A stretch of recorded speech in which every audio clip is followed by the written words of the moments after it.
G'day everyone, I'm Smokescreen and welcome back to another video, and here we go with the next round of the FIA Nations Cup for 2021, where we can see we're all in the same car, and that's because it's a nice one-make race for us, using the Mazda Roadster touring cars. And the track we're at is Kyoto Driving Park Yamagiwa 2, so Kyoto Driving Park, just the northern section of the circuit, in reverse. And we're all driving the same car, so there's no car differences to really worry about. But this combination actually came up last year. We had an awesome race with Wagarigini last year. I've since learnt how to pronounce his name. I had no idea how to pronounce it when I did the commentary for the last video, so don't come at me for shortening his name for ease of comments back in the back last year. But it's all good. We also had an awesome race with West Road yesterday in the practice race. So I showed that in the video yesterday. So if you haven't watched that, go and watch that now. As you can see, West Road directly ahead of us now. So if going off the past is any indication of what this combination has in store for us, I think we're going to be in for a real treat. So first off, however, qualifying. We have to get qualifying correct. And, you know, this track is a fairly easy overtaking track. There's a few good spots to get overtakes done, especially in these cars. You know, a really slow car, easy to drive, some nice slipstream benefits in there. You know, there is plenty of spots to get overtakes done. So qualifying, I'm not going to say it's unimportant, but it's not as important as it might be at a track like we had for the Manufacturers Series last week at Brands Hatch. Well, actually, that was 2 weeks ago, wasn't it? But it's not as important as, you know, a track where it's really, really difficult to overtake. However, you obviously want to set yourself up in the best possible position for the race. You don't want to have to fight your way from the back and give yourself a load more work than you really need to get a nice, decent, clean result. So you do want to put in a nice, good qualifying lap, and we kind of went for a bit of a slipstream lap on this occasion, but McEwen, Atom, West Roads have all driven away from me here, so it's a little bit of an embarrassing showing here. Trying to get the slipstream, and we made a complete hash of the S's there, getting two wheels sort of too far beyond the curb and getting too much weight transfer, and we ended up sliding. So a little bit embarrassing here. I've been completely gapped by the three cars up ahead, and I really should be right on the pace of at least Atom. I should be at least being able to keep up with him. McEwen is not so much of a surprise to be a lot quicker than me, and then West Roads, we haven't seen him too much, but I think he is quicker than me on raw pace. We come across the line on that occasion with a 151.0. I really would have liked the 150.5, and I think I did achieve that in a practice race, but I wasn't quite able to get it in the lobby where it really actually counted. But we do have enough time to continue on. The tyre wear is pretty low for 2 consecutive laps, so a second lap on the same set of tyres is pretty viable. You can see we cut that turn 2 a lot more than we did on the first run. Atom has binned his second lap. He currently has qualified in 7th provisionally.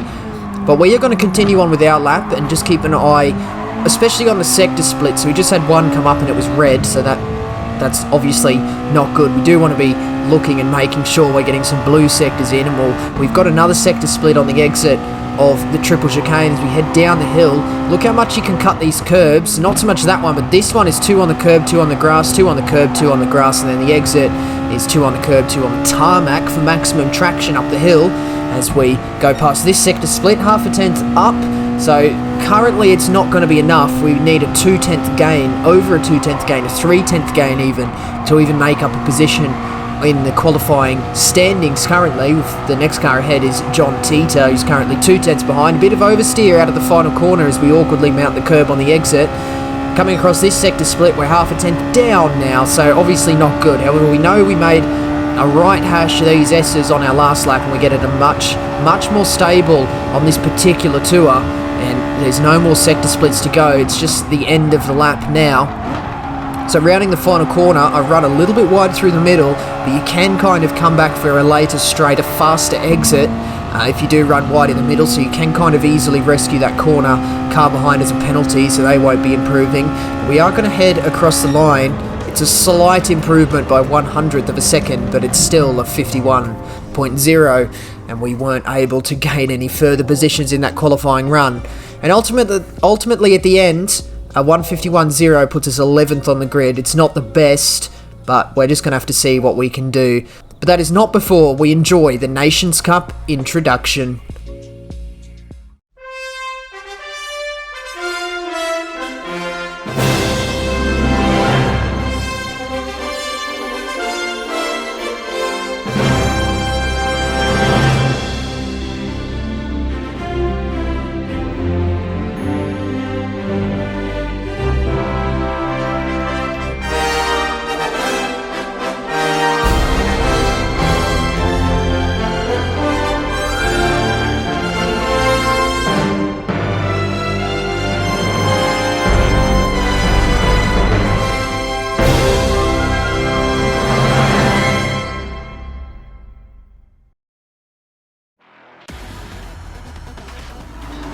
lovely as always, we meet ourselves on the grid, and we meet ourselves on the grid indeed for a standing start.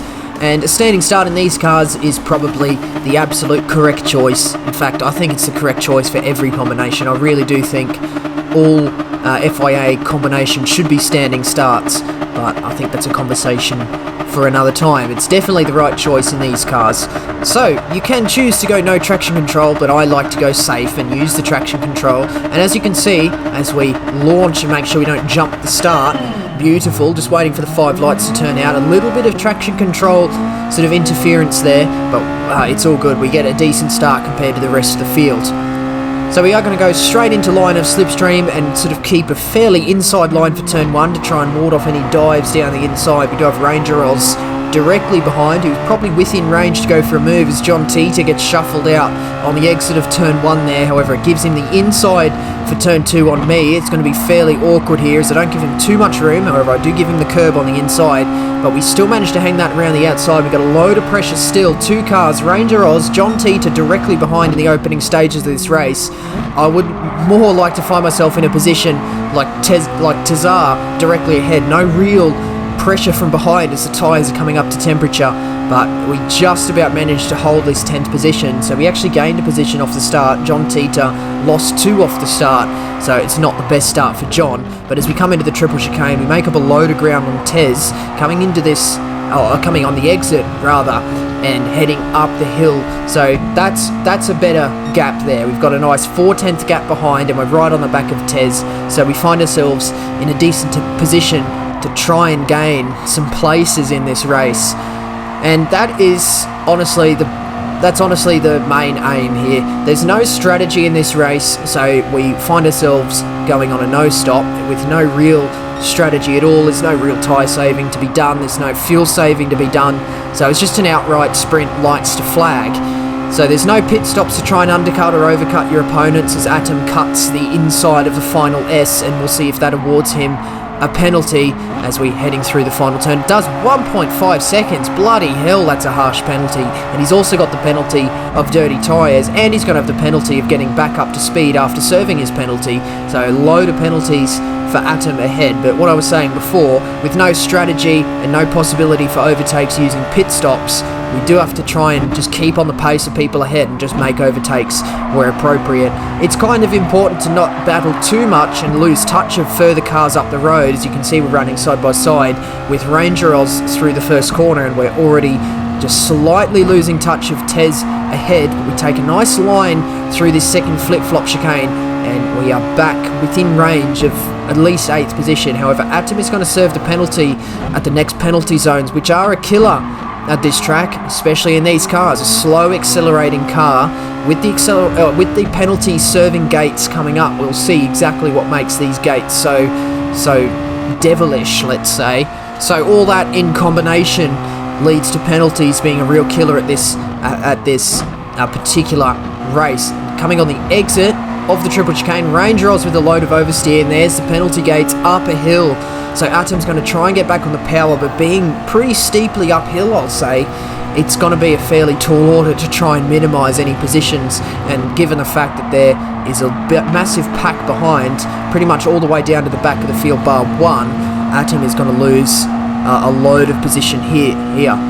On the exit of turn 10, we've got an overlap on the outside for the S's, but let's see if we run side by side. We actually do. No one backs out of that, but I'm on the outside for this second S, and I know I have to kind of concede here and try and not keep that side by side throughout the whole sequence, the whole 4 quadruple S sequence. And John Tita reclaims his position in 10th, and I find myself back down into 11th. Ranger Oz up into 8th. It's been a fairly fruitful lap for him. And Tez up in 9th. Captain Muffin directly behind, and there is a massive gap to the front of the pack. So obviously you can now see where the split is from split 1 and split 1.5, which is what the rest of us is here. Just so happens to work out that way with the relatively small number of players. For Oceania, quite a large field spread in terms of what top split should look like. A little bit out of position for turn 2. We do have a slight overlap with Captain Muffin, so it kind of compromises our line in the flip-flop chicane. just a little bit, and we've just lost touch a little bit with John Tita and the rest of the pack up ahead. But we do have the inside for this, as Captain Muffin turns in on me a little bit, makes a little bit of contact, but it's all good. No harm done, no penalties being dished out, and if anything, we've gotten slightly closer to the fighting trio of John Tita and co. Coming down into this triple chicane, we do have to be very careful, as it's so easy to get unstable on the curbs, and in fact we actually get very unstable on the curbs. A little bit too much over rotation, and I've got 3 cars pretty much within the sights of radar, and I've got 2 of them, at least 2 of them, looking to get a move done up the inside. Coming in to turn 10 2x2, we've got 2 on the inside, 2 on the outside.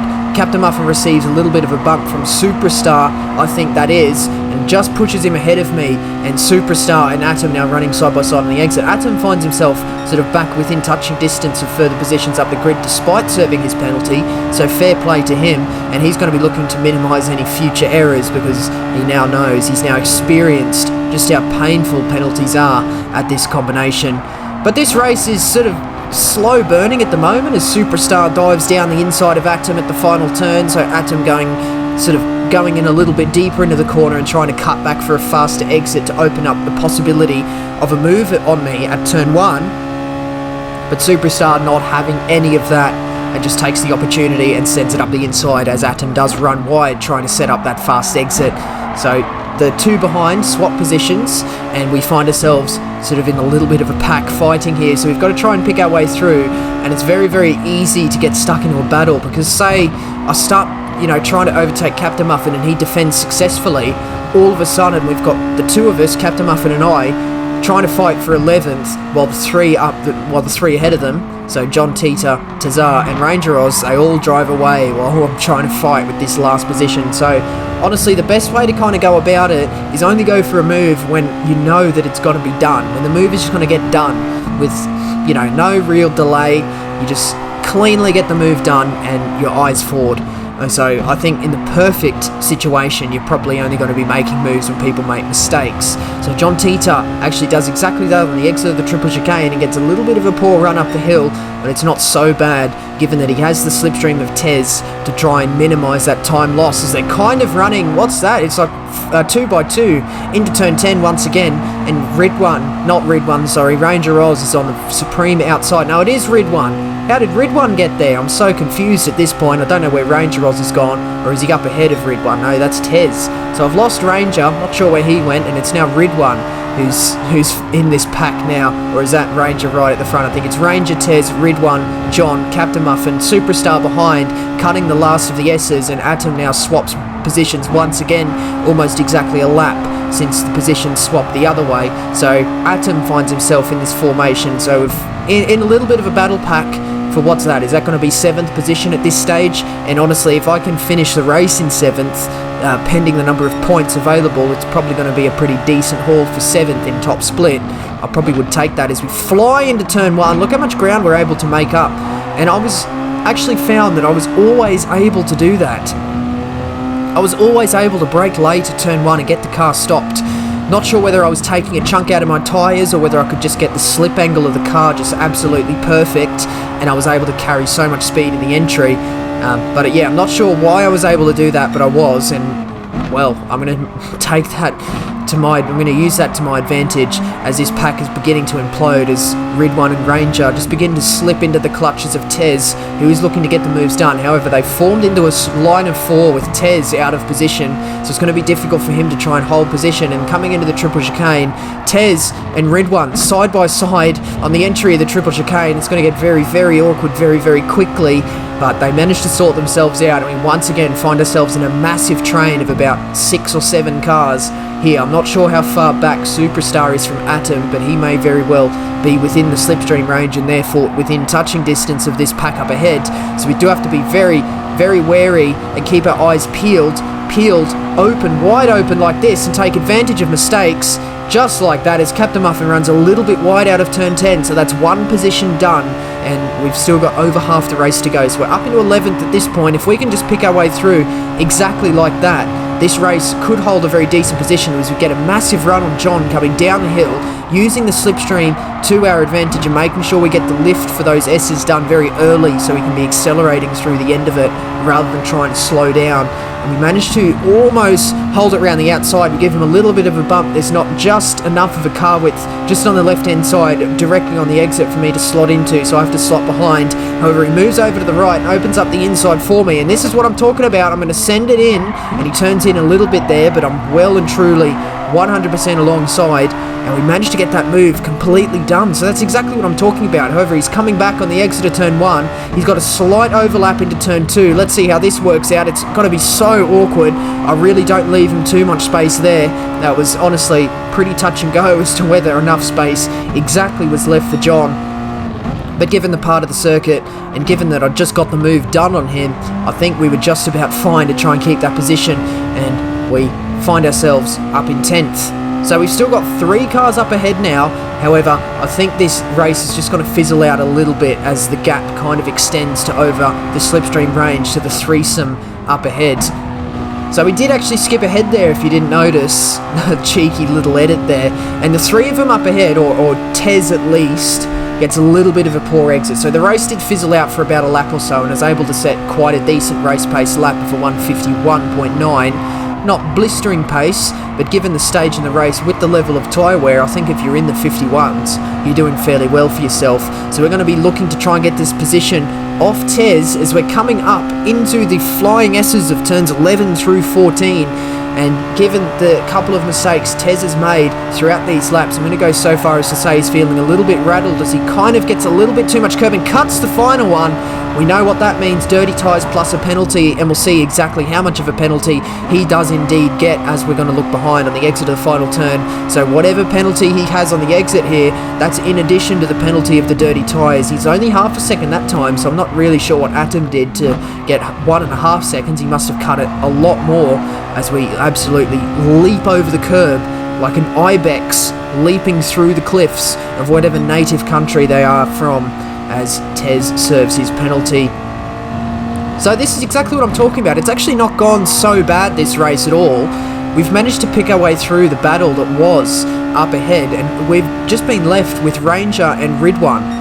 Only 2 cars left in the battle for 7th, and I'm not sure who's ahead, who's just ahead here in 6th, McEwen, so he's not had the best of races there.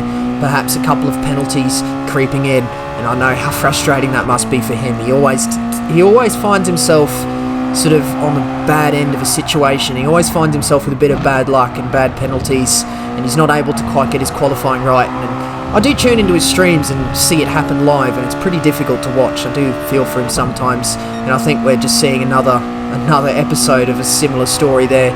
But he is up the road in 6th. He's also a lot quicker than the 3 of us back here, so there's no real need to be focusing on him too much in terms of this video exactly, because the battle is here for 7th. Massive gap behind. FIA punts are okay, has managed to sort of slide into the battle behind, and they've just dropped off the back, so it's relieved a little bit of pressure behind and has just allowed me to be able to focus on Ranger and Ridwan to try and get these positions done. We've got 3 laps to go at the end of this one with only 2 positions left to get, so we are going to have to try and piece together some very decent moves, because once again I don't want to get stuck fighting with Ranger Oz and lose touch of Ridwan, because there just seems to be a theme at the moment. I can never overtake Ridwan when I get up to him in a race, so I'm looking to buck that trend. We saw it at Bathurst. I wasn't able to overtake Ridwan, but coming into turn 1 I'm going to make quick work of Ranger Oz, as long as I can get it rotated here, and Ranger Oz is not able to hang it around the outside. A little bit of oversteer there, but we managed to just about catch it using the steering input, and he actually completely backs out of that. He had a slight overlap there, and he perhaps was entitled to keep it there, coming up through the flip-flop chicane at the opening of the lap, but he thought better of that, and Ranger Oz slots in behind. So with 2 laps to go, well 3, just about 3, 2 plus most of another lap, so 2.7 or 2.8 of a lap to go. We've only got 1 position left to get this 7th, so this is actually not gone so bad. You know, the start wasn't the best, but we found ourselves kind of at the back of a massive train, just trying to pick our way through, and we've managed to actually do that with, you know, a fairly timely schedule too. So we're coming up towards the closing stage of the race. with only one position left to get. Most of the field behind is still just there, so I've got to be very careful not to make a mistake. And it can be quite easy at this stage with the level of tyre wear, despite the car being quite easy to drive. The fact that you're tripping up on all the curbs here, it can just sort of allow an error to creep in, especially in that triple chicane with the uphill exit. It really will enunciate any error you make through there, so we do have to be very careful. However, Ridwan has he went a little bit wide on the exit of turn 10, if I recall correctly. It just appeared to be that way, and we are going to grab his slipstream heading down the hill. However, we weren't able to do it. Man, it's just painful, eh? We caught up to Ridwan a little bit, but once we kind of got in the slipstream range, we weren't able to get any closer with sort of the dirty air impacts in the corners. The gap opened up behind, so there was no risk of losing positions. But at the end of the day, given what we were in 13th, 12th, 13th, at the back of a train of like 7 cars, and by the end of the race, we almost managed to pick our way through the entire pack, bar one. I think we actually put in a pretty solid drive, A lot of fighting going on, so you're not lapping the quickest, but I think there was some decent overtakes and capitalising on just errors by the rest of the field that actually put us quite far up in that little bit of a battle. Not quite 7th, but 8th we'll take with 230 points. Fairly decent there. Now, I was going to leave that combination just there with 230. I was going to turn the game off and settle for that, but no, we went again. And, well, we're going to see exactly how that turns out in tomorrow's video. And trust me when I say this, you absolutely want to watch tomorrow's video. It was an absolute banger of a race. I'm not going to tell you the results, I'm not going to tell you the number of points, but the video, I'm really looking forward to everyone seeing it, so do keep an eye out for that. But that's going to finish up this video today. Do hit the like button if you enjoyed, and do subscribe if you'd like to see more videos from me. Do leave a comment as well. Questions, comments, and constructive criticism, as always, very much appreciated. But that's going to be the end of this one today, and that means that is it from me. So once again, I do thank you very much for watching. See you later.